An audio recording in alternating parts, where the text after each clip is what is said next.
আশা করি সবাই ভালো আছেন। লক্ষ্মী চৌধুরী মনীষ ব্লগে সবাইকে স্বাগতম। তোমরা এখানে দেখতে পাচ্ছ কিছুটা সোয়াবিন আমি এখানে গরম জল দিয়ে ভিজিয়ে আমি এগুলোকে চিপে চিপে তুলে নিয়েছি। কয়েকটা আদার টুকরো ভালো করে ধুয়ে আমি নিয়েছি। আর এখানে আমি কাঁচামরিচ দুটো দিয়ে দিয়েছি। এই দেখো জলটা, আমি সোয়াবিনটা গরম জল দিয়ে ভিজিয়ে রেখেছিলাম। বাট এখন এই মিক্সিতে এটাকে আমি ভালো করে একটা পেস্ট তৈরি করব। সোয়াবিনের পেস্টটা আমি করে নিয়েছি, আমি একটা বাটিতেও নামিয়ে নিয়েছি। তারপর এখানে রেড চিলি পাউডার দিয়েছি, কাশ্মীরি লঙ্কার গুঁড়ো দিয়েছি, লবণ দিয়েছি, চালের গুঁড়ো দিয়েছি, ধনের গুঁড়ো দিয়েছি, জিরের গুঁড়ো দিয়েছি, আর এখানে বেসন দিয়েছি, আর পরিমাণ মতো তো লবণ দিয়ে দিয়েছি। এবার এটাকে একটা ভালো করে এর সঙ্গে মাখিয়ে নিতে হবে, বেশ একটা ডো তৈরি করতে হবে। জলটা যাতে একটা শুকনো শুকনোই হয়, যাতে এখানে জল দিতে হবে না, কারণ সয়াবিনে জল আছে, তার জন্য এখানে ভালো করে একটা ডো তৈরি করতে হবে। এটাকে ততক্ষণ আমি একটু ভালো করে মেখে ডো তৈরি করে নিই। ততক্ষণ আমি হাত দিয়ে কিন্তু মেখে নিয়েছি, এরকমভাবে করে নিয়ে এবার এটাকে এরকম হাতের সাহায্যে একটু গোল শেপ দিয়ে দেবে, লম্বা লম্বা করে।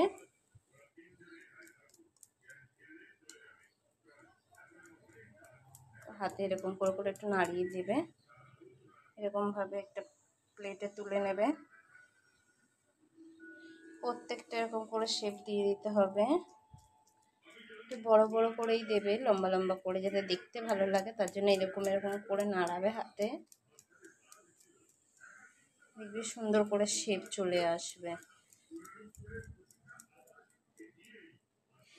এখানে একটু চালের গুঁড়ো দিয়েছি, আর এখানে বেসন দেবে, এখানে ময়দা দেবে না, ময়দা দিলে অতটা ভালো লাগবে না। একটু চালের গুঁড়ো দিলে একটু মুচমুচে হবে, আর হচ্ছে বেসন দিয়ে করলে খেতে ভালো লাগে, তার জন্য বেসনটা দেবে। এরকম এরকম করলে দেখো একটা দাঁত থেকে যাচ্ছে, সেখানে এরকম এরকম করবে, এরকম এরকম করলে দেখো গাটা পুরো কিন্তু বেশ প্লেন থাকছে। এভাবে আমি এক এক করে এইভাবে আমি তুলে নিচ্ছি, প্রত্যেকগুলো এইভাবে আমি করে নেব। তেলের ভেতরে দেখতে পাচ্ছ আমি সবগুলোকে দিয়ে দিয়েছি, দিয়ে এক পিঠ লাল হলে আর এক পিঠ উল্টে উল্টে এরকম মানে ভালো করে ভেজে নিতে হবে, লাল লাল করে ভেজে তবে আমি তুলে নেবো সবকটা।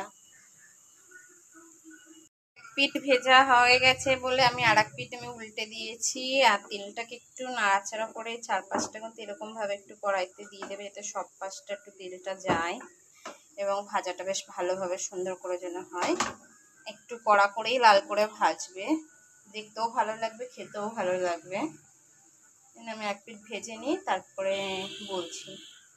আমি কড়াই থেকে ওগুলো তো তুলে নিয়েছিলাম, আমি কিছুটা সর্ষের তেল দিয়েছি, দুটো তেজপাতা দিয়েছি, দুটো শুকনো লঙ্কা দিয়েছি, কিছুটা হিং দিয়েছি, আর একটু আদা বাটা দিয়েছি, মানে আদা বাটা মানে গ্রেট করে দিয়েছি। এবার এটা একটু বেশ ভালো করে ভাজা ভাজা হয়ে একটু অল্প অল্প থাকবে। কড়াইতে মশলার সঙ্গে আমি দিয়ে দিয়েছি আলু আর টমেটোকে দিয়ে দিয়েছি। এবার এটা একটু ভাজা ভাজা হয়ে গেলে এখানে একটু জিরের গুঁড়ো, লঙ্কার গুঁড়ো আর অল্প একটু ধনের গুঁড়ো আমি দিয়ে দেবো। আদাটার গন্ধটা বেরিয়ে গেছে, মানে পোড়ানো যাবে না, সেটা তোমাকে খেয়াল রাখতে হবে। তো কম আঁচ দিয়ে এবার আমি জিরের গুঁড়ো, লঙ্কার গুঁড়ো, ধনের গুঁড়ো আর একটু সামান্য নুন দিয়ে দেবো। মশলা তো আমি দিয়ে দিয়েছি, দিয়ে আমি একটু জল দিয়েছি। আমি কোন জলটা দিলাম এর ভেতরে, আমি যে সোয়াবিনটা যে ভিজিয়ে রেখে দিয়েছিলাম গরম জলটা, তার থেকে আমি কিছুটা দিয়ে ভালো করে নেড়ে আমি ঢাকনা দিয়ে কিছুক্ষণের জন্য এটাকে আমি ঢেকে দেবো। এটা কিছুক্ষণ ঢাকা হয়ে গেলে মশলাটার সাথে ভালো করে আলুটার সাথে মিশে যাবে, তারপরে আমি এমনি জল দেবো। অনেকটা হয়ে গেছে, এবার আমি এখানে পরিমাণ মতন আমি জল দিয়ে দেবো, তোমরা তোমাদের মতন দিয়ে দেবে। আমি এখানে আমার পরিমাণ মতন আমি জল দিয়ে দিলাম। এখানে নুন, হলুদ, লঙ্কা একটু চেক করে নেবে, যা যেটা কম পড়লে দিয়ে দেবে, দিয়ে এটাকে ভালো করে আঁচটাকে বাড়িয়ে এটাকে জাস্ট ঢেকে দেবে।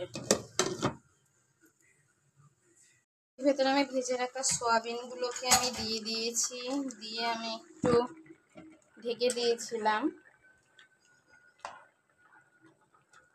তো এখানে সয়াবিনগুলোকে বেশি মানে সেদ্ধ করতে লাগবে না, কারণ গরম জল অলরেডি আমার দেওয়া ছিল। এবার এর ভেতরে আমি একটু ঘি আর গরম মশলা দিয়ে ঢেকে দেবো, দিয়ে দিলে আমার রান্নাটা কমপ্লিট হয়ে যাবে। আমার চ্যানেলটি ভালো লাগলে প্লিজ সাবস্ক্রাইব করো, ফলো করো। তো আমি এখানে একটু ঘি আর হচ্ছে আমি গরম মশলাটা দিয়ে দিই। এখানে আমি ঘি পরিমাণ মতন ঘি দিয়েছি একটুখানি, আর একটা দেখবো একটা শাহি গরম মশলা আমি একটু দিয়ে দিয়েছি, দিয়ে আমি ঢেকে দিয়েছিলাম। আমার তো রান্নাটা কিন্তু হয়ে এসছে।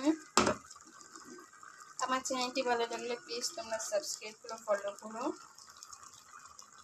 এটা তো তখন 5 মিনিটের জন্য একটু ঢেকে দিই, ঢেকে নামিয়ে নিলেই হয়ে যাবে। নিরামিষ রান্না খেতে কিন্তু খুব টেস্ট হয়।